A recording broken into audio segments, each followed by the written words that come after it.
जहाँ भक्ति होती है अडिग और तपस्या होती है निर्मल, वहाँ स्वयं शिव भी अपना वास बनाते हैं। आज हम चलते हैं महाराष्ट्र के एक ऐसे पवित्र स्थल पर जहाँ एक स्त्री की अटूट आस्था ने शिव को प्रकट होने पर विवश कर दिया।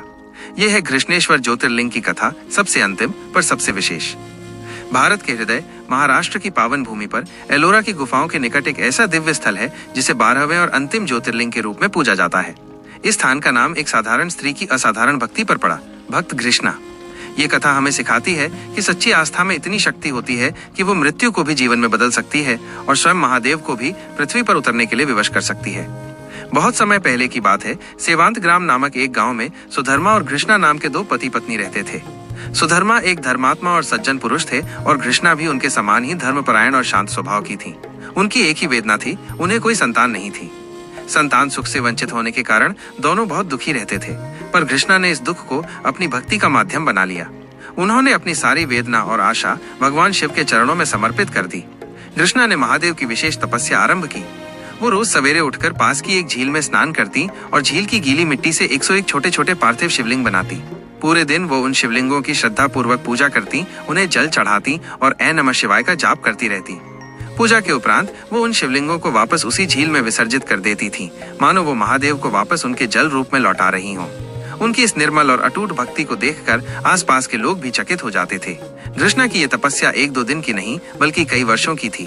उनकी इस साधना में कोई कमी नहीं आई, चाहे सुख हो या दुख।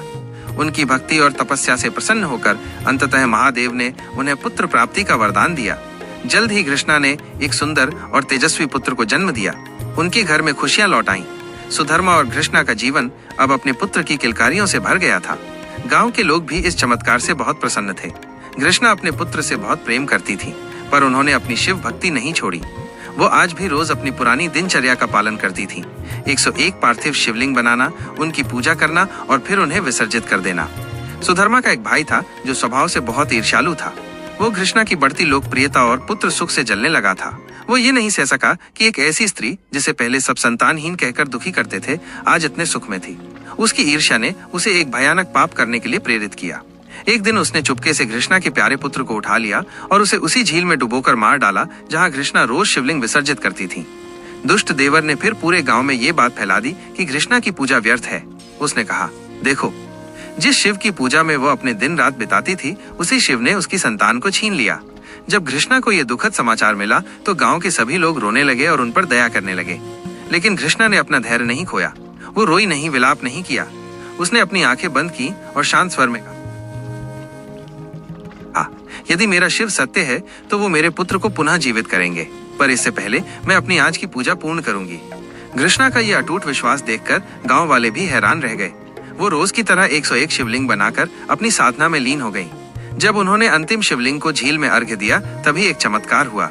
झील का शांत जल अचानक तेज प्रकाश से जगमगा उठा। उस दिव्य प्रकाश से एक तेजस्वी बालक प्रकट हुआ जो मुस्कुराता हुआ घृष्णा की ओर बढ़ने लगा। ये उनका ही पुत्र था जिसे शिव ने पुनर्जीवित कर दिया था। ठीक उसी क्षण आकाश में बिजली कड़की और स्वयं भगवान शिव प्रकट हुए। उनका स्वरूप रौद्र और तेजस्वी था। उन्होंने अपने त्रिशूल से देवर की ओर इशारा किया जो भय से थर थर कांप रहा था। शिव ने घृष्णा से कहा, हे घृष्णा, तुम्हारी भक्ति ने मुझे प्रसन्न किया है। तुम्हारा पुत्र जीवित है और मैं सदा के लिए इस स्थान पर वास करूंगा। तुम्हारा विश्वास अटूट है और तुम्हारी भक्ति के आगे मुझे स्वयं झुकना पड़ा। शिव ने वहीं स्वयंभू ज्योतिर्लिंग के रूप में अवतरण लिया और कहा, जो भी सच्चे हृदय से यहाँ पूजा करेगा उसके सारे पाप समाप्त होंगे। इस स्थान को लोग घृष्णेश्वर के नाम से जानेंगे। उन्होंने देवर को उसके पाप का दंड दिया और उस स्थान को अपनी दिव्य उपस्थिति से पवित्र कर दिया। बाद में उसी स्थान पर एक भव्य मंदिर का निर्माण किया गया जिसे मराठा रानी अहिल्याबाई होलकर ने फिर से बनवाया। आज भी लोग इस मंदिर में घृष्णा जैसी श्रद्धा और आस्था लेकर आते हैं। घृष्णेश्वर ज्योतिर्लिंग हमें यह सिखाता है कि सच्ची भक्ति कभी व्यर्थ नहीं जाती। जब श्रद्धा सच्ची हो तो ईश्वर स्वयं प्रकट होते हैं और अपने भक्त के लिए हर असंभव को संभव कर देते हैं। घृष्णा की भक्ति के आगे खुद शिव को झुकना पड़ा और यही है भक्ति की सच्ची महिमा।